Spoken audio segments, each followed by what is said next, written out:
Ronald Tendolule ow'emyaka 18 ye yeewanisiza emitima gy'abatuuze abasangibwa ku kyalo Kirinyabigo e Kawanda mu Ggombolola y'e Nabweru mu munisipali y'e Nansana mu disitulikiti y'e Wakiso olw'engeri gye yabulamu okuva ewaka.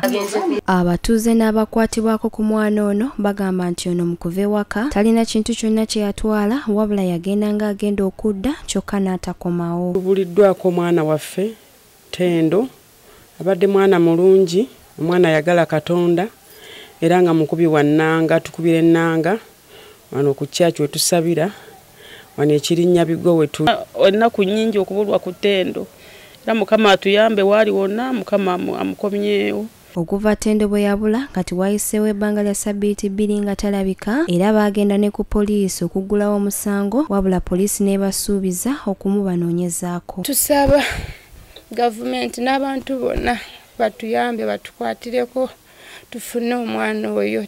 Mama wa Tendo Lukiya Nansiriko Munyiike atutegeezezza nti mutabani we yasooka kulowooza nti agenze kukola naye ebintu byonna yabireka nga kati yasigala kwebuuza wa mutabani we gye yalaga. Ngenda okukebera nga tumanyi yagenze ku ssomero nga yunifoomu ze ziriwo n'engatto sports wear.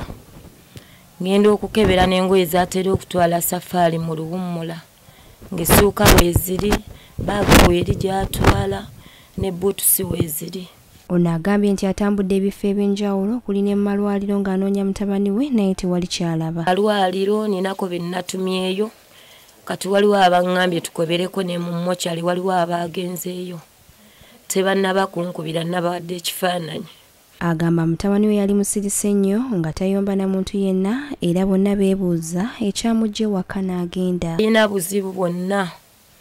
Omwana ono obudde bwe obusinga akuba nnanga muweereza wa Mukama tatambula na gurupu talina mikwano era gamba hawaayo n'akomaawo. Eric Chanzi mukwano gwa Tendo agambye nti yakoma kwawukana naye bwe baava okusaba nga amugambye nti agenda waka naye tewaali buzibu bwonna bwe yali amugambye nga kati bamwewuunya wa gye yalaga. Lunaku lwali lwa Sande Tendo bwe nakoma omulaba era twavaamu ffenna mu kkanisa babiri era ne twawukana zaali ssaawa kiro ssaawa nga 2 ne twawukana lutuuka ku Mande nga baŋŋamba nti Tendo yabuze. Abatuuze ku kitundu kino bagambye nti balina ennaku olw'omwana waabwe yabula kubanga n'amasimu ge bagakubako naye tegayitamu.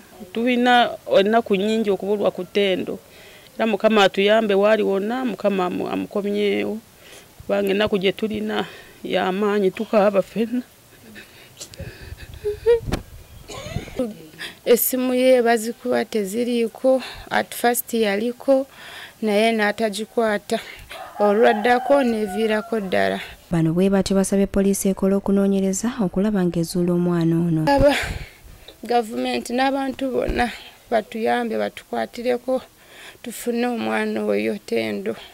Omwogezi wa poliisi mu Kampala n'Emiliano Patrick Onyang ku lukomo lw'essimu akakasizza okubula kwa Tendo kyokka n'agamba nti poliisi eri mu kaweefube w'okumunoonya okulaba nga bamuzuula.